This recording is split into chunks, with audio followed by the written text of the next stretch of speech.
It's a good move, the flattery before the interview. No, it's very smart. No, I mean, it's standard, but it's still effective. Standard effective. Thank you. Oh, you're going to be blushing. Oh, boy. Okay, so, like I said, incredible performance. And, you know, you really have got the tortured soul thing down because, you know, from Walk the Line to this, you know, tell me about, you know, why you chose this role. Well, I didn't really choose this role. I mean, I really chose to work with James. I mean, it was, you know, initially I'd had experience of working with him before, and you know, really thought he was a wonderful director and somebody that I wanted to work with again. So honestly, if he hadn't had a script and said, let's just go make a movie, I would have done it. Right. So that was really my primary attraction. But he wrote this role for you, from what I understand. It's funny that he chooses to say that because I vividly recall when I was going to play Joseph because someone else, who I won't say, was playing Bobby, but somehow he seems to forget that kind of thing. Oh, really? Yes, it's really interesting. Wait, so you were originally supposed to play Joseph? Yes. Well, I think Bobby suited you. Well, thank you.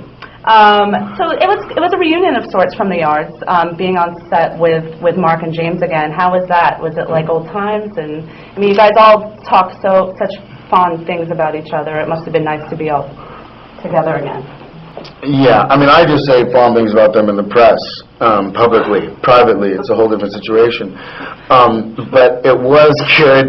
It was good to work with them again.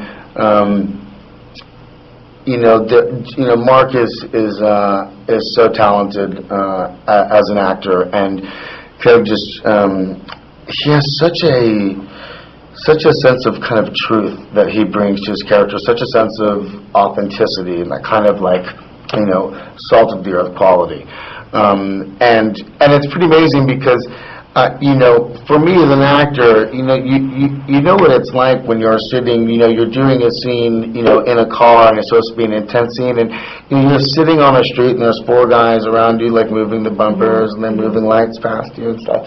And I always feel like I'm so aware of those things and I can't get out of my head. And you know, I work with Mark and I literally feel like we're driving in the back of the car just because of how committed he seems. So it was great to work with him again.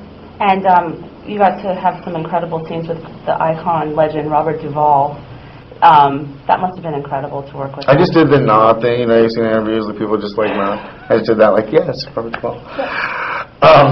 It was a good one. It was honestly, I mean, it was a little intimidating at first, you know, because you know, his performances. I think anybody that's seen his work, they have quite a profound impact on you as an actor. And so it was a little intimidating. I think what was difficult was, you know, I had such a kind of great deal of respect and admiration for Robert Duvall, and yet my character does not respect or admire his father at all. And so it was like a strange thing for me to kind of, you know, figure out in some sense, like, what is going to be our dynamic, because I think that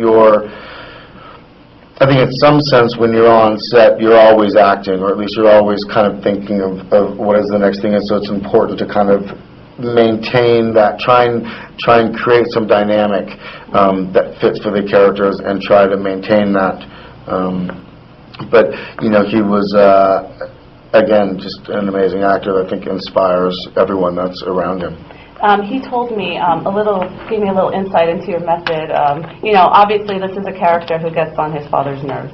And he told me how, you know, in preparation, you would do little things, pinch his ear, call him names. Tell me about that. Yeah, well, I mean, I think it's, you know, they really had an antagonistic relationship, and they both are constantly, there's a lot of repressed hurt and anger from the past, which are things that, like, you know, James and I had kind of worked out, come up with a history for, and, you know, it was, again, for me, it was important for me to do that, because it affects me. I don't think that I would affect Robert Duvall's performance. You know, I'm not arrogant enough to think that I would even try to do that. But it it creates an interesting dynamic in which two people are kind of at odds in a way, which for me is important.